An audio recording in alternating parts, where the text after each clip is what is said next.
This is the Wing Woman Show. Are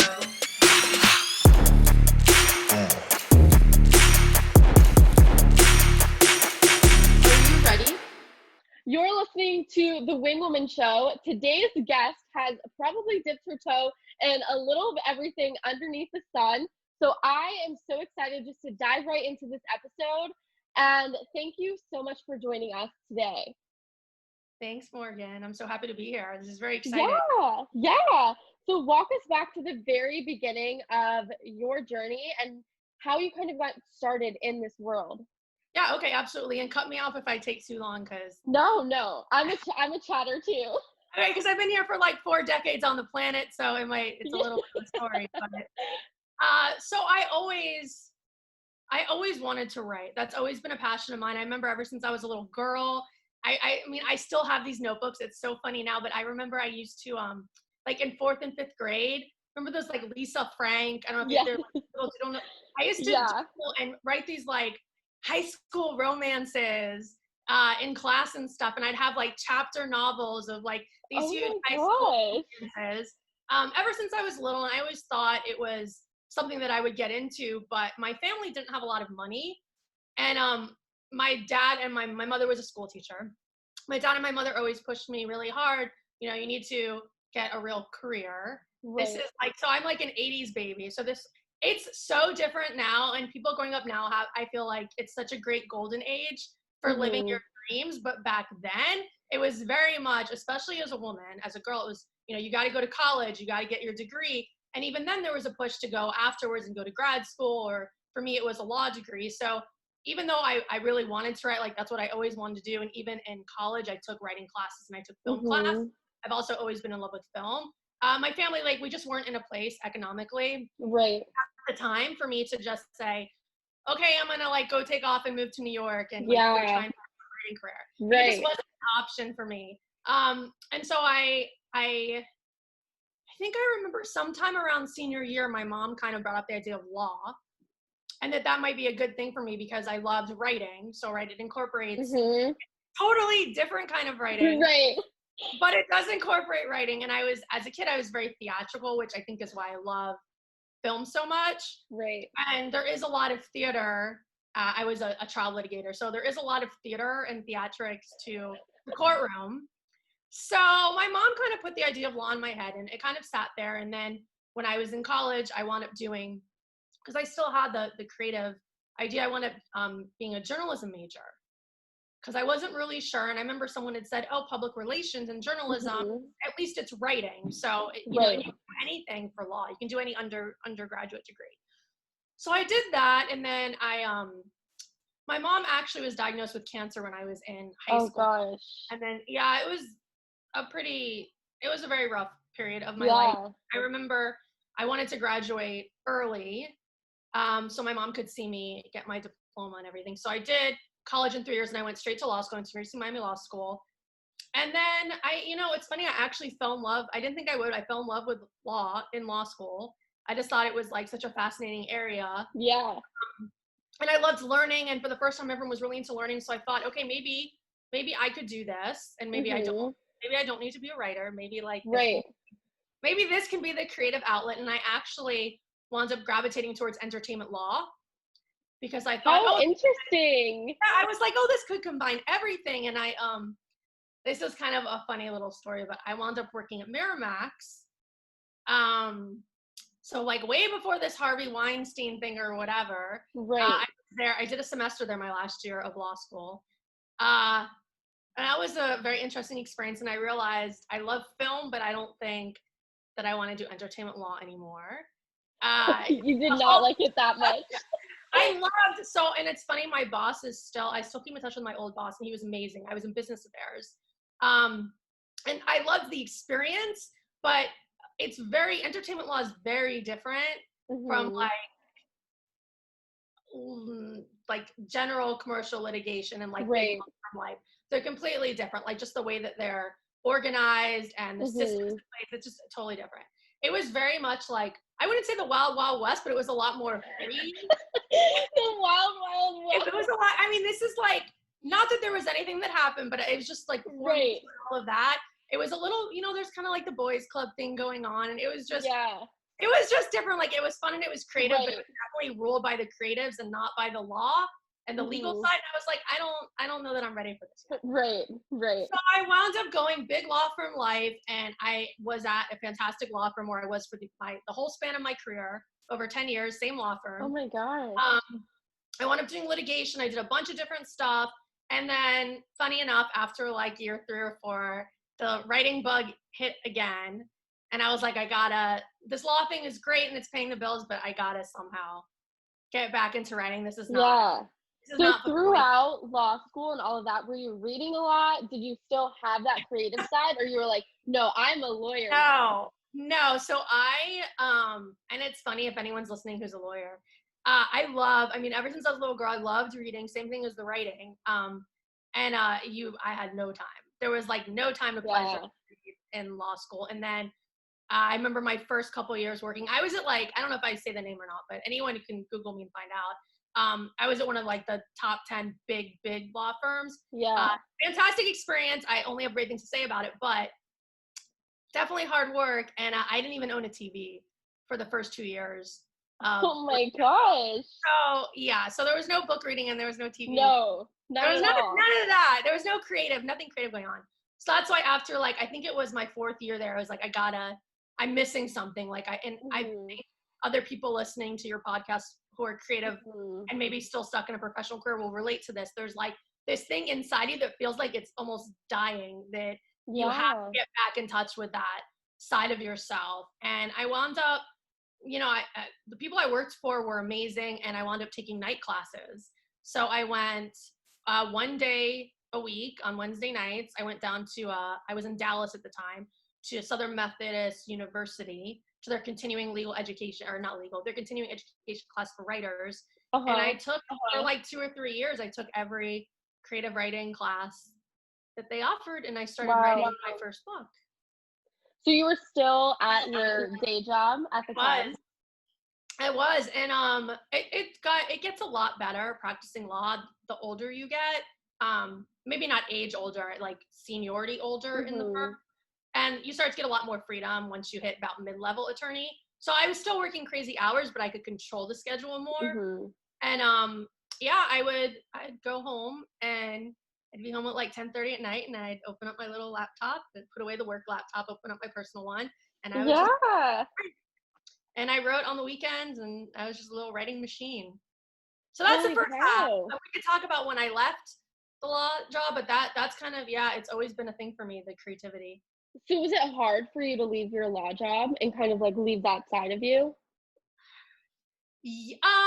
Well, so 2 different questions. Was it hard to transition? And is it hard to leave the law side behind? So the second one I can answer very easily. No, that it's not hard to leave the practice of law. You were ready. At all.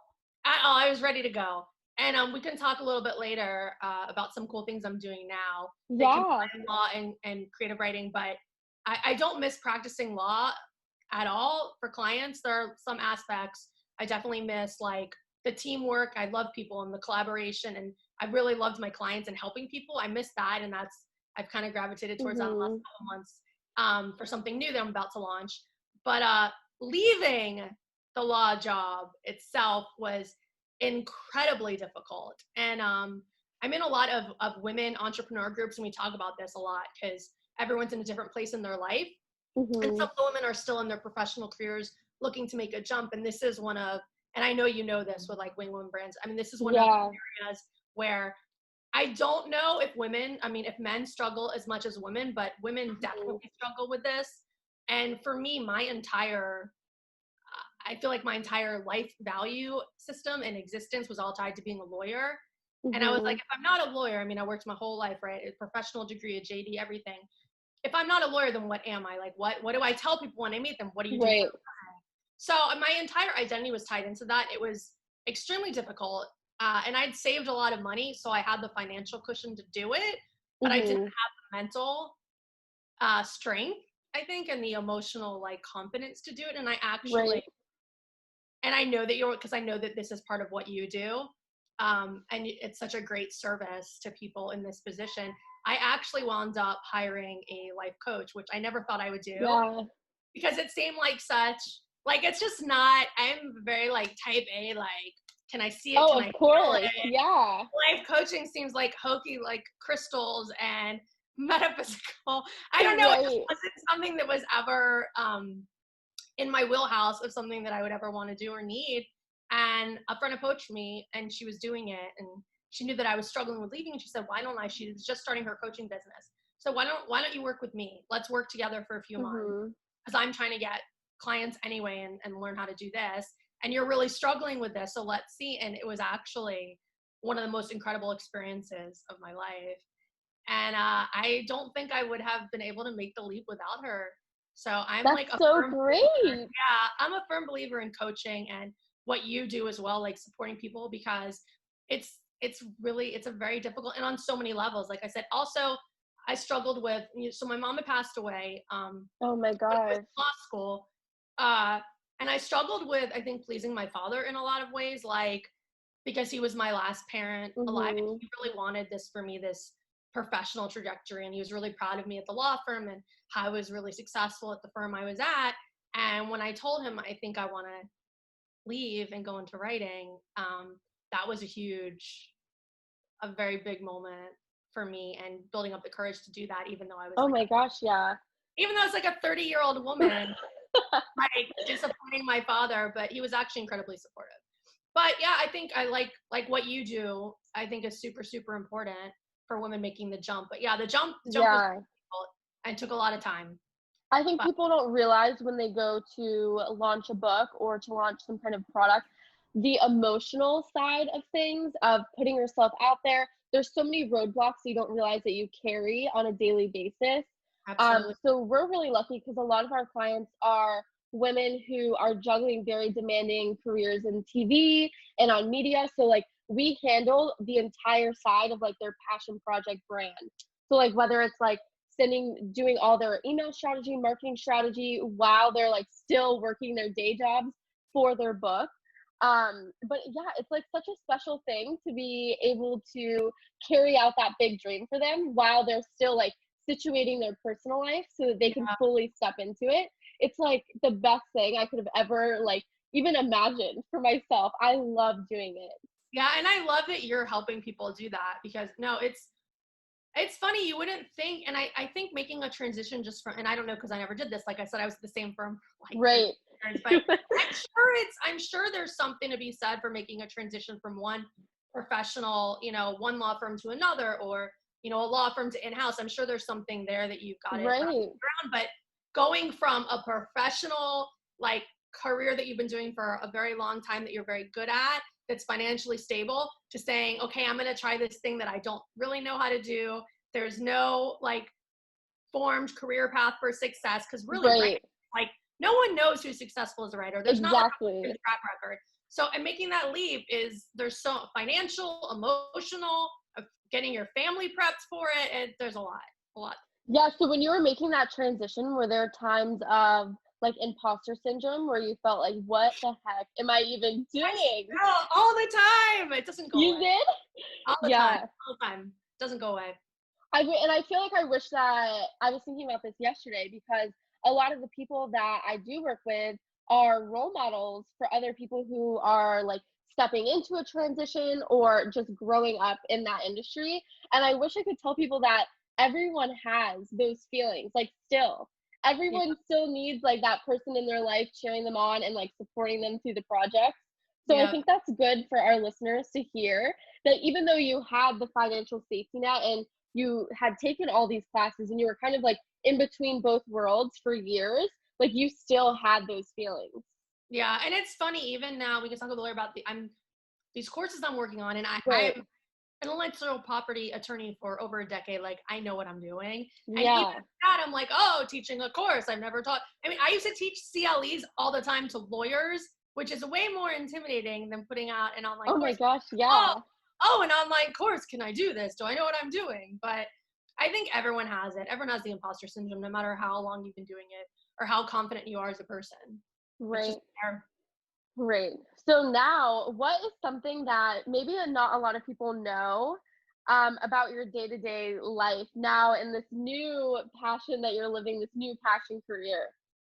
Well, right now I'm like hanging out in the kids' room in our house. So if I've got a white sheet hanging up behind me because there's a bunk bed behind me. So I think people will be surprised that I've relegated 10-year trial attorney and published author. I'm relegated to a bunk bed kid room because my husband has taken claim on the actual downstairs office.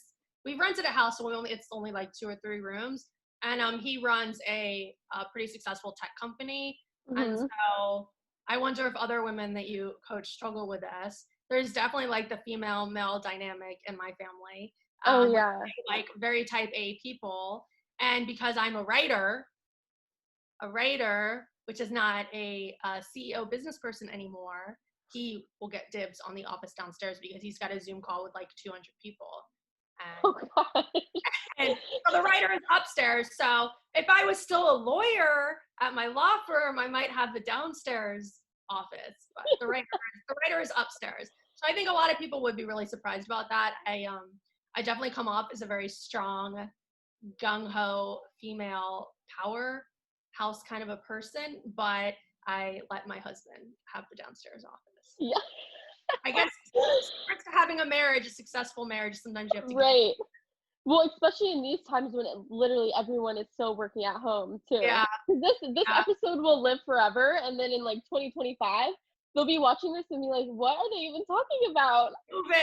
COVID 2020. Yeah, Great yeah, year. a great year. You know what? I'm just happy that we're still married, to be honest. Like, I know after such a and crazy year.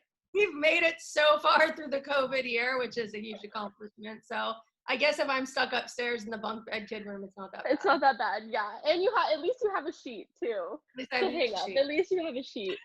So That would be give us surprising. a little glimpse of like what your day-to-day life looks like now as a writer. So I know like now you're like at the beach on a little trip, but like what does a typical day in your life look like now?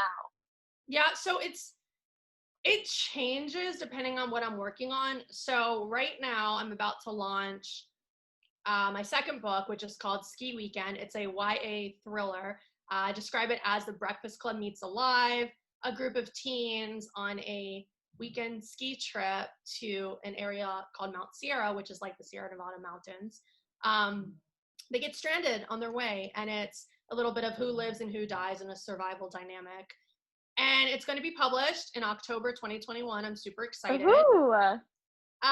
So right now, it's a little bit different than when I'm on a pure writing schedule because Right. I've already done all the hard work of the actual writing, and I've got a wonderful editor, Amy Tipton. I'll give her a little shout out because she's incredible. Yeah. If anyone's looking for an editor for your little girl, she actually used to be an agent for a number of years, a young adult agent, worked for Courtney Summers, who's one of like my favorite authors, Ooh. a New York Times bestselling author of Sadie, that's her book. I work with Amy. Usually we're like revising or whatever, but right now, since the book is ready to go, I did sensitivity reads last month. So that's a whole new thing for any of my fiction writers. And I think even nonfiction's getting into it now too. If you're listening, sensitivity reading is super, super important, especially in the dynamic we have right now with everything going on with Black Lives Matter and just a lot of stuff happening that you really need to be aware of. Words and, you know, the way that you're handling characters, description is very big. The way that you describe characters, and not just, you know, characters of color, but even like your Caucasian characters, the way you describe them.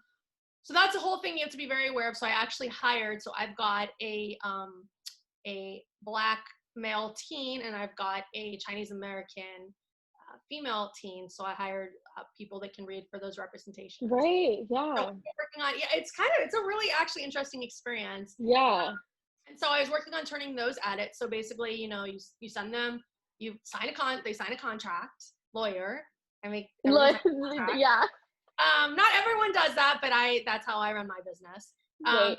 So you sign the contract, you give them the manuscript, they turn the edits, then you look at it, there's a little bit back and forth. you make the changes. And then now I'm about to do copy edits, which is kind of one of the final stages to a book being ready. That's someone who just reads through and they look for inconsistencies in the plot and characters. So like if you describe, my main character, her name is Sam. So you describe her with blue eyes on page 1, but page 30, she's got brown eyes. Like your copy editor catches that. Right. They're good. Hopefully they're good. But Yeah. so I'm about to do that. So it's about to go up to copy edits. And then after that, it will be proofed. And I have to start hiring a publicist. So that's one of my tasks for this month. And then we start working on marketing and all of that fun stuff and awards and reviews and getting blurred. Oh, right. Yeah. So that's kind of my whole path for the next year or so. And then on top of it, I also am about to start my 3rd book. Oh my gosh. A 3rd book already. Yeah. So we're going to I write a lot. I like writing. I write a lot. So it's actually my 3rd book that's going to follow up Ski Weekend. So it's going to be a YA thriller. Ooh. So I'll start November. November is NaNoWri month, which if your listeners know, it's like a huge month where writers try to churn out a 50,000 word book in a month. So it's not perfection. It's just like putting, words on paper or on your laptop or whatever. So I'm going to try and do that for my 3rd book because I want to have a follow-up book for Ski Weekend. And I actually do have another book, so I don't know if it would be 3rd or 4th, but I wrote I wrote a young adult urban fantasy. It's a Hades and Persephone retelling because I hope I say her name right, but I love Greek mythology and I've always been fascinated by the love story. And I wanted to do a YA version of it. And so I actually entered that in a contest called Pitch Wars, which is a big online Twitter contest. I entered that about. Oh, wow. So we'll see how that goes. I just really like Pitch Wars. I like doing it. It's fun. I've met a lot of interesting authors. Yeah, I'm sure. And then, depending how it goes, we'll probably query that and see, or I might just put it up on Wattpad. Wattpad's kind of a cool new thing that's really getting a lot of traction. So what is Wattpad? So Wattpad's an online social community for writers and readers. So it's a little bit like, I'd kind of describe it a little bit like Facebook meets Kindle. I don't know. We do comparisons as all as writers, you do comparisons, but so people put their books up for free, and then other people read them and then comment about them and rank them. So it's got that social media interaction engagement aspect. Right. But you're actually putting your book up and you put it up chapter by chapter, and then people rank them. So if a book gets a lot, some books can get hundreds of thousands of reads. And The Kissing Booth, I don't know, did you see The Kissing Booth? The Kissing Booth, yes. Kissing Booth was a Wattpad book. It started off on Wow. Wattpad. Yeah, no, it's pretty cool. There can be a lot of traction from them. There's also you might not, this one's way less known, but it's The Cellar. It actually was a New York Times bestselling book, but Natasha Preston, she's a pretty big, well-known Wattpad author. And I think Wattpad now is even publishing. So besides people getting these cow, Wattpad, I think, is actually now going in and publishing, and people are getting movie deals also from Wattpad. Holy cow, yeah. Hulu, Light as a Feather, that TV show. Yeah. Light as a Feather, it's like a little light horror show. That was a Wattpad book. Wow, that's insane. I'll have to look at that. Yeah, it's really cool. It's really cool, and it's fun for readers. Everything's free, so you can just go on. And it's kind of cool because I think people feel a little bit of a kinship because you start with the writer when they're first putting the chapter up, and you can kind of cheer them on. And then a lot of these people are getting picked up, so it's a cool way to just get exposure and connect with your readers. Wow. Well, that's so I'm not there yet. I'm not. I think I might have put Prodigal, which is my first book. I think I might have put a couple chapters up back in 2012 or something. Yeah. But that was before Wattpad was what it is today. But I'm thinking about putting up some of that. Yeah, just see what it does. Maybe you'll have a Netflix movie. Yeah, maybe. Or a series or something. Yeah, that'd be awesome. But you've been able to build such a strong platform. Your author platform is incredibly strong. Yeah. So what are a couple of best practices that you feel have really led to that strong foundation? Yeah, absolutely. So it's kind of funny you say that. Instagram is where I feel the most at home, and I think it's where I have the biggest following. Although I'm now getting on Facebook as well. And everything else, yeah. But for Instagram, it's funny because I've got a friend, Alex, if he ever hears this, but he's a producer, like a producer. He also does like influencer marketing stuff out in LA. And I remember I was meeting with him like years ago, and like right when Instagram became a thing, and we were talking about social media, and he said, "Oh, you should get on Instagram with your books." And I remember thinking, "What? Like why would a writer be on Instagram? It's work." Right. You know, I thought he'd say Twitter, but he said, "No, Instagram, it's better. There's engagement. You can actually meet people and put pictures of your book and you writing and connect with people that way." And I thought it was so crazy, but it turns out he was right. So thank you. Yeah, thank you, Alex. So I think, it's really hard to grow on Instagram. So I think the focus shouldn't be getting followers anymore. It's not the heyday it used to be where you could just, pop on and people would follow you. I think the way that I use Instagram is a way to connect and to build community. I think that's why I've been successful in that aspect of it. So I think probably my first tip would be see it as a community builder, which means you're not throwing stuff into the void, right? You're engaging. If you put something up and people comment, you respond. It's funny, I see people that don't ever respond to comments on their Instagram. Right. That's fine, no judgment, but it's kind of strange to me. It's like if someone sends you a text message and you don't respond, they're not going to keep texting you. Yeah. Unless they're just like a rabid fan, I don't know.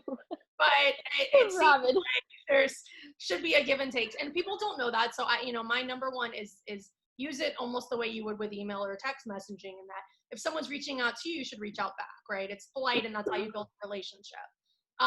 So number one, engage. Like talk to the people, respond to them. I also love to go. I like to know who's following me, and I like to like support them as well.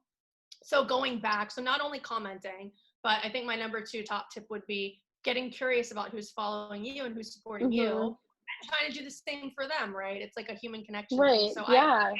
Not only commenting on, responding to comments, I always like to go to that person's feed and I like to see who they are. And, if they're a writer or whatever, I'll shoot them a DM and say, hey, thanks for the comment. I see you're a writer. What are you working on? Because I think being genuinely curious about your followers and community is really important. And then, of course, I'll on their picture, I'll hit the little like and I'll comment. So I really think, building the community and engaging. And then probably the third thing, and it's funny because like I said, I'm in all these women's groups and we talk a lot about everyone's different. It's not all authors. Like we've got social media managers and we've got people that are doing travel counseling and stuff. So totally different industries, but everyone's using social media. And I think my third best tip for social media, especially Instagram, but when you talk about like the imposter syndrome and comparison and all of that, I think it's super important. And now the followers are down in the algorithm, blah, blah, blah. It's super important to really stay focused and see that Instagram really at the end of the day is a marketing tool. Unless you are an Instagram influencer, and that I'm not speaking to you because that is your job. But for anyone else that's not making their money purely off of Instagram, it's a marketing tool. So see it that way. Don't beat yourself up over it. If you don't feel like being on it for a day, you don't have to be on it. Just like you don't have to, do a Facebook ad if you don't. It's not your job. Your job is, if you're a writer, your job is writing, right? That's where you should be spending 80% of your time. 20% is the marketing aspect. So try to and we do this, in our group, talking each other off the ledge of it's okay. Yeah. Lost followers or people are not engaged with you. It's okay. It's a marketing tool. That is not your entire lifeblood. Right. And if you don't want to be on it, if your confidence is rocked because someone got a book deal and you didn't get it, and now you're upset, don't be on it. Take a week off. You don't have to be on. It's 20%, 80-20, 80% what you actually do, 20% on the social media stuff. Right. So have you run any paid ads for your account? Yes, and I don't think I'm doing it right, to be honest. I'm about to take a paid ad course because if I have something like when I launched my Facebook group. So I've got a Facebook group if anyone. Oh, the book club, right? Yes. Okay. So Rektok Ross, the book nook. You can So find cute. it thank you. You can find it really easily on Facebook. But when I launched that, I did a little paid ad to, readers and writers of whatever my age, my target market age. We call it an IC Right. in the group I'm at. But so for my ICAs, I did that, the age that they are, mostly female. That's mostly who I connect with. I like Mhm. guys too, but it's mostly I write young adult, so it's mostly Right. there are Mostly guys who women. read it, but I write like romancy young adult, so it's mostly women. I sometimes do guys in it, but mostly women.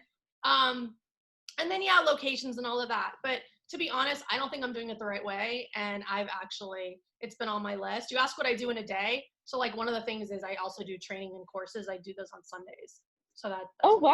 wow, I love the structure. I'm a structure gal Yeah. too. Oh yeah. So I love plan that. out my whole week. So Sundays are my training and my like self-development days. I love that. So you decided to write under a pen name, I which did. I found was very interesting. So walk us through the story behind deciding to publish under that name. Yeah. So when I was at my law firm, and my law firm, like I said, it's pretty well known. And I was a trial litigator, so very serious. We have huge companies as our clients, like Fortune 500. Yeah.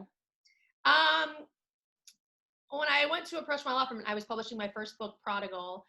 I'd written on the side, and they're fine with writing or whatever, but the actual publication and having the business aspect of it, we talked about what that would look like because I was writing a young adult teen romance, and how that looked as a trial attorney who's still practicing law. And I think this is back like 2011, so the world was a lot different back then. I think now I think people are, this is a great, I say this all the time and it's funny. I feel like I'm a Gary Vee, and he says it all the time and I'm obsessed with him. But this is like the best era that as a creative we have ever lived in the history of humanity. So I think things have changed a lot now from when I was trying to get my work out there. But my firm, not in so many words, I mean, they were lovely about it, but it was kind of like you do it, but there might be a little bit of a rub here between having this one persona as the professional attorney litigator at a big firm and then this like writing YA romances.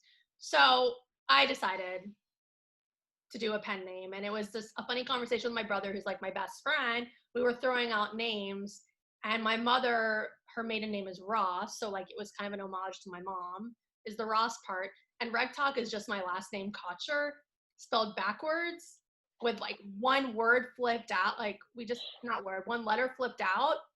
And we were just kind of joking about it because it's such a funny name, like Rektok Ross, Rektok Ross. Right. You know what? Who cares? Like, I'm just going to stick with it. And now it's funny, like I'm in all these branding classes and I've talked about changing it, and it's like, I don't want to change it, even though it's weird. And I always have to explain the story behind it, but it's so personal to me. Right. That struggle between trying to break out of the professional to going into this, like, now I'm going to like do this creative thing, which is really my dream. And that I kind of had to hide it. Not that they made me hide it, but I felt like for a lot of reasons that I had to hide. Yeah. What I was doing. Right, And so I because love that part of it. So I've kept it.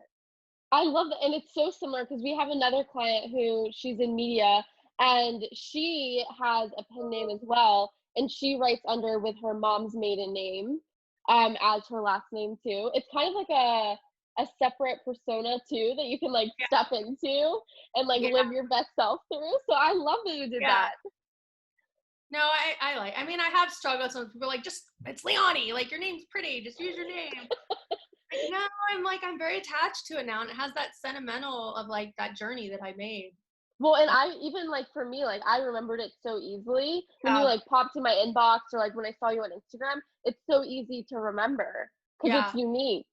Yeah. And I feel like it's kind of like a brand for me. Like, I'm an encourager of other writers. Like, I love connecting with other creative people, and not just writers. I mean, I love actors, and I love I love anyone who's following their dream, to be honest. Like, anyone who's creative and is passionate, I just always vibe and connect with them. And I like pushing people to, do it. You should do it. Like, you only live once, like, go after your dream. Right. And so Rektok Ross to me kind of resembles that, like my own me doing it, and then how I hope that other people will do it as well. Right, it's so special. So now you're transitioning. We talked a little bit before, but you're transitioning into your online course. Yes. So what is included in the course? Yeah, so the online course is actually really funny. And you and I have talked a little bit offline about this, and Yeah. what drove me to do it. But when I left law, that was obviously such a huge thing for me. And I said, as much as I enjoyed my time and all the experiences I had there, I was not ever going to practice law again. And my husband used to joke, like, man, I mean, you were like so good at what you did, and you were so into it, you don't ever want to practice law again. And I would say, no, well, you can make money. What about consulting? What about going in-house? What about going on a board? I was like, no, I just want to write. That's all I want to do. I just want to write. And it's funny, when I started joining all these women's groups and I started meeting all these authors through Instagram and through not my Facebook group at the time, but other Facebook groups. And I'd see all these questions and everyone was just struggling, especially bloggers and writers. Mm-hmm. My course is for everyone, bloggers, writers, not everyone. Bloggers, writers, and creatives, not for like traditional business people. Right. But especially I saw bloggers and writers really struggling with this. Questions all the time. And then in my women's group, we do these Friday Zooms, and it's such an incredible experience. And I really I know you're doing this with your own, with Wing Woman Brands, and it's such a great thing to build a community. We get on calls every Friday and we talk about our struggles for the week and how we can support each other. And it's been this huge transformative thing for me, having these women in my life, and this, I don't think I would be where I am right now if I didn't have that group on Fridays. So I'm a huge proponent of what I've said this now a bunch, but I am a huge proponent of what you're doing. Yeah, I thank really you. believe in it. But on these calls, all these legal questions would come up, and the girls would say, oh, well, I don't know what to do. Like, I think I need an LLC. Like, what is an LLC? So I need to hire an attorney. I don't have any money. How much do attorneys cost? And then people would say, oh, as someone said, I have to have a copyright. Like, I don't even understand what copyright is. What does that even mean? And how do I put it on my blog? And then someone had something stolen, like a photo stolen. What do I do? Do I have to hire a lawyer? I don't have any money. So it's like this stuff was constantly coming up. Mm-hmm. And I just realized, I mean, lawyers are expensive. Like, they used to hire like $800 an hour. Yeah, and yeah. As a creative, who has the money for that? But like, if you don't have the money, then you're gonna get taken advantage of. And it's funny, and I say this a lot. We're, like I said, we're in this beautiful golden age, right, where you can go and you can take the place of the big publisher and the big film company. You can do it yourself, and that's a huge pro, right? But the downside, the con of that, is that you have to be a responsible business owner. So back in the day, you were an author and you got a book deal. The traditional publisher, like Scholastic or whatever, Random House, they'd handle all of that. So you didn't have to worry about all the legal stuff. You didn't have to worry about your blog notice and the copyright on the blog. You didn't have to worry about the copyright on your book, because they did all of that. So stuff was happening. People were still getting infringed, but it was being handled by the publisher. And the same thing with the film studios, right? Like, indie film's such a big thing now. I mean, YouTube, you can put out your own cool thing on YouTube, 30 minutes, right? But you don't now have the Miramax or the Disney or whoever. They're not watching your back. So you don't have that in-house support. They all have the lawyers, but now you have to do that. And if you don't do it, it's like a business. You're going to lose money, right? And it's not just money. Like, there's the emotional aspect of it as well. Someone steals your work, big problem. So I realized there was this huge need for it. And on top of it, I felt, and I feel, especially situated to help people because I actually understand their struggle as a creative. So it's not just like I understand the law aspect and I know what you have to do, but I actually understand who you are as a creative and like what's really important to you. And some lawyers, and we used to say this even at my firm, like, they're really, really good on the law because they're super, super smart and super intellectual on what the law says, but they're not so great on the application of it and the business side. And they, they don't see what is the forest for the trees for the forest, whatever it is. They don't actually see the business side of it. So they can be giving all this great legal advice, and that's fine, but like, it's not actually going to help the client because that's not really what they're concerned about. They just want to know, like, what do I have to do? Like, what's the norm? So I feel like I'm able to do that as a writer. I can spot for people like, okay, here's what I'm most concerned about. Like, here's what you really need to know. Like, we don't know Right. everything about copyright, but like, here's what you got to know if you really want to protect yourself and make sure you're not going to be in a lawsuit. So I just Wow. thought that there was a huge need, and it's a way to serve the community, and it's also, I've been meeting people through it. Like, I met you through Yeah. book, so it's been really good. I'm super excited about it, and I'm launching a free master class at the end of the month, and we can put the link or whatever Yeah, we'll put the link so in the that they can notes. register. But I wanted to do something to kind of kick off the actual online course. I Mhm. wanted to do something that's like free, so I'm serving the community, and that gives kind of, a couple of the huge mistakes that Right. people are making and how to fix them. And then if people, I do think that this is a business, right? And Right. that you should take yourself seriously, and that's one of the things that you got to do accounting, you got to do legal. Like, that's just how it is. But some people aren't in a position to afford to do it right now, and I respect that. And so I wanted to have a free masterclass to kind of like help with that. And then the people who are in the position, they can then move on and take the actual online course, which is packed with tons of incredibly helpful Yeah. material. Well, I can just tell from this conversation that I'm gonna join the master class because I Please. just feel like it's like packed with all of the necessary components that Yeah. people get, like, they almost block out of their mind because they don't want to think of that side and they want to focus Yeah. on the creative side. Yeah. And I mean, like, I'm not trying to, like, this is like, my love is still the books. Like, I'm not trying to like make my fortune through online Right. courses.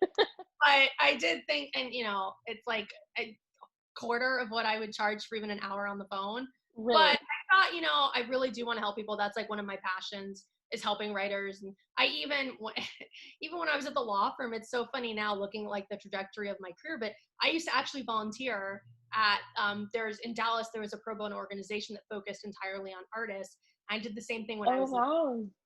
and I did a ton of work for like publishers, like nonprofit publishers, Mhm. and actors and producers. Yeah. And it's funny because I've always just gravitated towards that. You have. And then when I was like, well, the course, like, it totally makes sense. The course, like, it combines everything I want to do. Like, it combines networking with people and building community and helping people live Mhm. out their dreams. So I'm starting with one course now. It's funny because I was actually on a call last week on a Zoom with another group of women that I'm a part of that are all authors, and they're in my publishing house. And we were all talking about getting ready for 2021 in our books. And it Mhm. was so funny because the topic was social media. And I am not a social media expert, but as you said on the call, I do have a pretty decent following, and I have learned some Right. stuff. And I was not planning, like, I was literally like, I jumped on last minute. I was planning to kind of like ghost it all, like just listen. Yeah. But not add, just kind of, hear out who the women are, and maybe Mhm. whatever. And there's all these questions in the chat, like, what is Instagram? What is LinkedIn? What's a hashtag? So I'm like, because I can't help it. Right. I can't help Yeah. it. I'm like answering all the questions, but I'm not raising my hand on the Zoom. And the moderator, the woman who started this Zoom, stops the Zoom and is like, Rektok, because my pen name it has on the thing. Yeah, yeah. Seems like you might know a lot about social media. Would you like to talk for a couple minutes about what you know? And I was like, okay.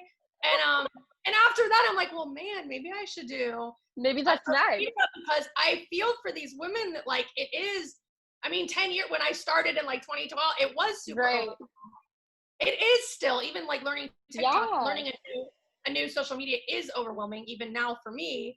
But I feel for these women because they're being told, like, they just want to write, but they're being Mhm. told now, even at big publishing houses, man, you gotta like, we gotta be in control of our own careers now. Like, that's the world Mhm. we live in, and they're being told they can hire a publicist, but they need to know social media, and they don't. They don't know it, Mhm. and it's very overwhelming to them. So I'm like, man, maybe I should do a. So Maybe that's maybe down the future. yeah. I thought, like, there's so many social media courses, like, what do I have to offer? To offer, but then I realized, like, not for this group of people, not for these authors Right. who aren't, Exactly. haven't done anything. So this is my Exactly. first course. We'll copyright 101. Yeah, we'll stick to that for now. It's for now, because I definitely, no one's doing the legal thing for creatives like I'm doing, No, that's great. and there's a huge need for it. So I'm gonna stick with that for now, but it's in the back of my head. Maybe. Maybe social media at some point. There's a need for that too. So where can our audience follow along with you online? You Yeah, said great. Instagram, right? Yeah, so Instagram is definitely my number one. I just started doing Instagram lives, which was I interesting. saw. I just watched the last one. This is my first one, and my brother was supposed to show up and like could not figure it out. So my lovely husband, who made me stay upstairs today, was like he was my wingman yesterday because he jumped on at the last minute because my brother couldn't get on. And he actually did it with me, so that was very nice of him. Yeah. But yeah, Instagram. So I'm at Rektok Ross. So RektokRoss. That's my best place. I'm super active. Like, shoot me a DM. I love meeting people. My other place that I'm really trying to cultivate right now, and I'm having a great time with, is my Facebook group. So the Book Nook by Rektok Ross. You can find it easily if you just search it. But there's also a link on my Instagram, And we'll link it below too. Okay, perfect. And I'm having so much fun. I was encouraged to do that, and I wasn't sure because I'm never on Facebook. Like, I think a lot of people kind of are over Facebook, and that's how but I didn't realize groups, like how fun groups are. And I've just had the best time, not just in the Book Nook, but even meeting other people in other groups, and that's how we connected. I've just had a fantastic time, like, with groups now. So I'm kind of back in Facebook. Yeah, it's fun. It is fun, the group aspect. I don't like no, I didn't either. No. But the group aspect is amazing. It's amazing for entrepreneurs, and especially females. I think it's fantastic for. So those are probably my two favorite places right now. A little bit TikTok. I do enjoy it, but I'm not there as much. Yeah. And then LinkedIn is actually under Leonie Kocher. Okay. Which is the real name. The real name, but I'm not under there as much either. And a little bit Twitter. A little bit Twitter, because I thought writers should be on Twitter. So you thought, yeah. But to me, I don't know if you agree. Twitter to me is a little bit like screaming into the void. It's not my favorite place. It really is. That's how I feel too. Because we manage everyone's Twitters, all of our client Twitters. And like it's such a unique platform, but when it comes to launch day, it does so well. Like, I feel like for our launches, especially with book launches, like, we get so much engagement and so much hype through Twitter. But on a regular day, it's just like there's nothing. It's weird. I don't know. That's good to know. So I'll keep it in mind for launch day. But on a normal day, it's like I tweet something and I get like one like or one retweet. Oh, girl, you're lucky if you get a like.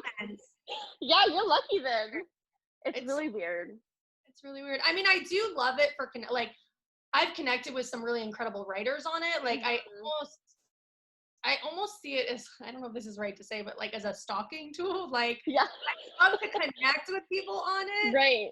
And I've met some really great people through it, some lovely people. But for self-promotion or just like getting meeting, I just don't feel like it's that great for that. Like, you got to be really targeted on Twitter. Really targeted. Yeah, I am on there. So if you want to come stalk me or retarget me, come find me on there. But I don't tweet that much about my life.